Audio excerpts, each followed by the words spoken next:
नमस्कार दोस्तों, स्वागत है आप सभी लोगों का योगी देसी फूड में।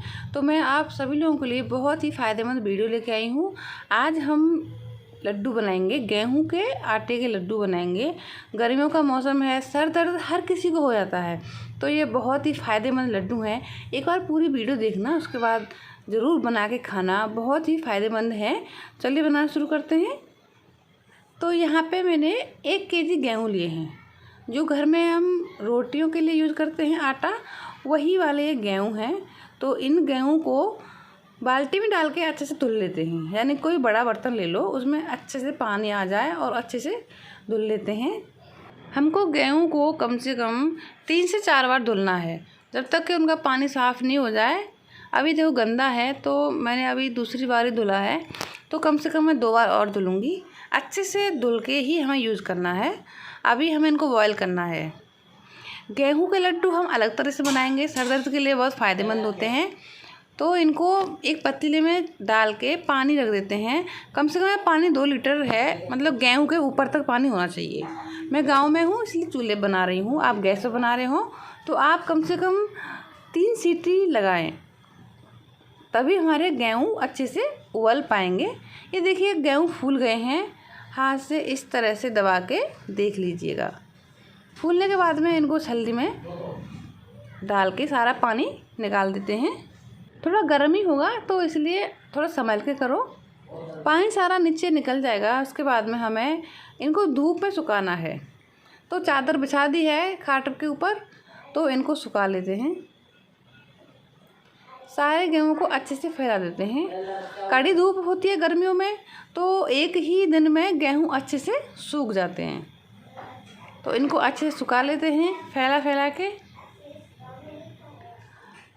हमको यहाँ इसका आटा पीसना है। तो देखो गेहूँ सूख गए हैं। सूखने के बाद में ये ऐसे दिखेंगे आपको। ये देखिए, हमें कोई भूनना नहीं है, कोई घी में नहीं भूनना है, कोई सूखा आटा नहीं भूनना है। हमको ऐसे ही लड्डू बनाने हैं।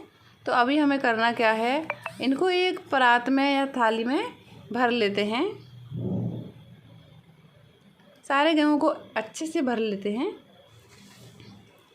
अभी इनको हमें पीसना है। ये देखो मेरे घर में छोटी वाली चक्की है।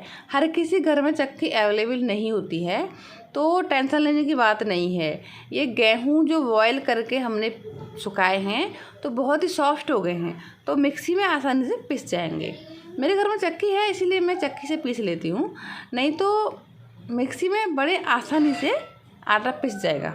आटा हमें ज़्यादा बारीक नहीं चाहिए, थोड़ा सा मतलब कुरकुरा सा होता है, दरदरा सा। हमको आटा ऐसा ही चाहिए। तो अगर चक्की है घर में तो चक्की में पीस लो, नहीं तो मिक्सी में बड़े आसान तरीक़ा से पिस जाते हैं। चलिए आटे को पीस लेते हैं। आटा हमें ज़्यादा बारीक नहीं चाहिए। एक बार मिक्सी में आप पीसो तो चेक कर लेना बीच में। ये कुछ ड्राई फ्रूट्स हैं, अगर घर में अवेलेबल हैं तो ले लीजिए, नहीं तो ऐसे भी लड्डू बड़े ही स्वादिष्ट बनते हैं। ड्राई फ्रूट्स बीच बीच में जब खाने में लड्डू के आते हैं तो मज़ा आ जाता है खाने में। तो इनको भी दरदरा पीस लेते हैं मिक्सी में डाल के।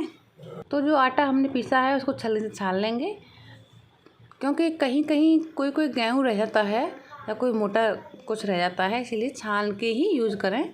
तो हमने 1 केजी गेहूँ लिए थे, तो यहाँ पे मैं आधा केजी मीठा मिक्स करूँगी, यानी कि बूरा हो, रवा हो या फिर खांड हो, कुछ भी अवेलेबल है। घर में कुछ नहीं है तो चीनी पीस के ही आप डाल सकते हो। तो आधा केजी मैंने यहाँ पे चीनी ली है। अगर आप ज़्यादा मीठा खाने के शौकीन हैं तो थोड़ा सा ज़्यादा ले सकते हैं। तो ये ड्राई फ्रूट्स जो पीसे थे उनको डाल देते हैं। तो लड्डू में सबसे जो मेन चीज़ होती है वो होता है जो घी। थोड़े से पिस्ता कट करके भी डाल दिए हैं, दिखने में भी और खाने में बड़े स्वादिष्ट लगते हैं। तो इनको अच्छे से मिक्स कर लेंगे। हाथ साफ़ ही होने चाहिए हमारे। तो यहाँ सबसे मेन लड्डू में होता है घी। तो हमें यहाँ पे घी को थोड़ा सा गर्म कर लीजिए। गर्मियों में तो गर्म ही अपने आप हो जाता है। तो यहाँ पे मैं गाय का घी इस्तेमाल करूँगी। ये गाय का घी लिया है मैंने, ये मैंने 400 ग्राम लिया है। अभी देखो आपको अगर आइडिया नहीं है तो थोड़ा थोड़ा घी डाल के जो आटे को मिक्स करो, अपने आप पता चल जाता है लड्डू में कितना घी की आवश्यकता रहती है। 1 केजी गेहूं का आटा लिया था, आधा केजी मीठा लिया था और 400 ग्राम हमने घी लिया है। तो आप घी डाल लीजिएगा। गाय का घी लिया है मैंने, भैंस का भी ले सकते हो। सर दर्द के लिए गाय का घी अगर मिल जाए तो बहुत ही फ़ायदेमंद होता है। सारी चीज़ों को अच्छे से मिक्स करेंगे और मिक्स करने के बाद में एक लड्डू का जो डो होता है वो उस तरह का डो हमें बना लेना है। अगर आपको थोड़ा सूखा सूखा लगता है तो आप थोड़ा सा घी और डाल सकते हैं, क्योंकि घी बहुत ही फ़ायदेमंद होता है सर दर्द के लिए गर्मियों में। तो ये देखिए घी एकदम परफेक्ट है, 400 ग्राम घी लिया था, परफेक्ट घी है एकदम। तो यहाँ पर लड्डू बना लीजिए, छोटे बड़े वो आपकी मर्ज़ी है, जैसे बनाना चाहो बना सकते हो। सारे लड्डू बना के रख लीजिए, आप महीना 2 महीने तक आराम से खा सकते हो।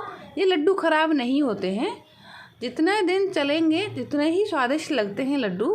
आप फ्रिज में रखो या बाहर रखो, जैसे भी रखो ख़राब नहीं होते हैं। तो लड्डू बनकर तैयार हो चुके हैं। सर दर्द के लिए या फिर गर्मियों में ठंडक के लिए बहुत ही परफेक्ट लड्डू हैं। एक बार बना के ज़रूर देखना, बहुत ही फ़ायदेमंद लड्डू हैं। ये देखिए बहुत ही स्वादिष्ट लगते हैं खाने में भी। चलिए मिलते हैं आपसे अपनी नई रेसिपी के साथ एक नई वीडियो में। तब तक के लिए राधे राधे, राधे कृष्णा।